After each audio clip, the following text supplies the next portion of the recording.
Our program, a great response.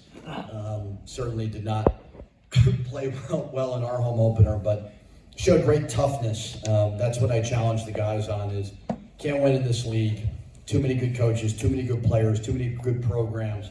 If you don't, win the toughness battle. We won the rebounding battle. Found a way to win when the free throws were 43-14. I don't know if I've ever seen that in my life. So, not saying it was poorly officiated, but that's a huge difference. And to be able to find a way to win shows that we showed great toughness tonight.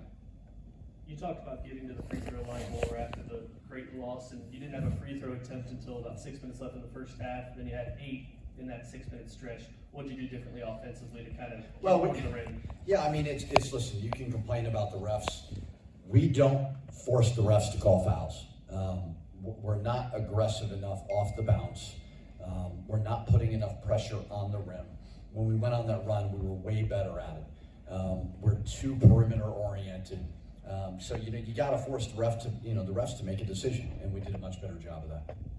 Did you anticipate more pressure from them? They kind of unfolded maybe 2 minutes to go in the game, but not so much before that. But they've played a million different defenses. Played a lot of zone versus Marquette. They went with more man today, and then they picked up the pressure. We really try to just blow the ball up the court. So you'd have to ask Coach Cooley on that. I mean, we certainly prepared for the 1-2-2, the 2-2-1, the 3-2, the 2-3, and the man-to-man. Number 12, he goes over each shoulder pretty well as a good low-post scorer, mid-range scorer. Where did he come from? What's the story? Trey Carroll is a transfer from FAU. Has had some amazing moments.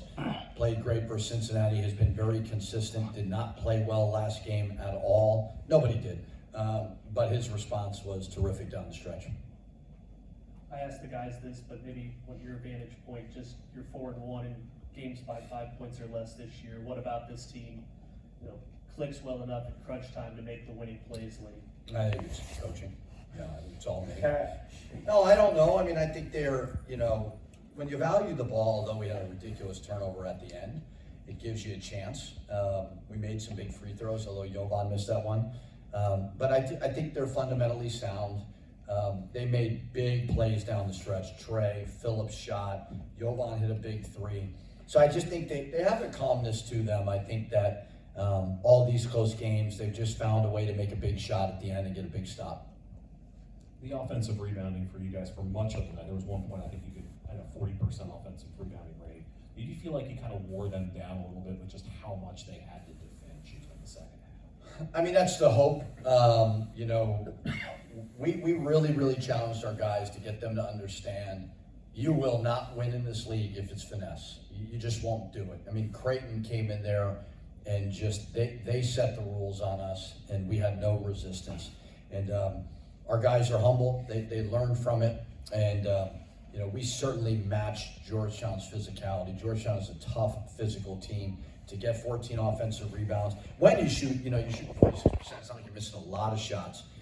Was big, and then our defense in the second half was terrific. They only shot 34%. Jovan had 9 and 8.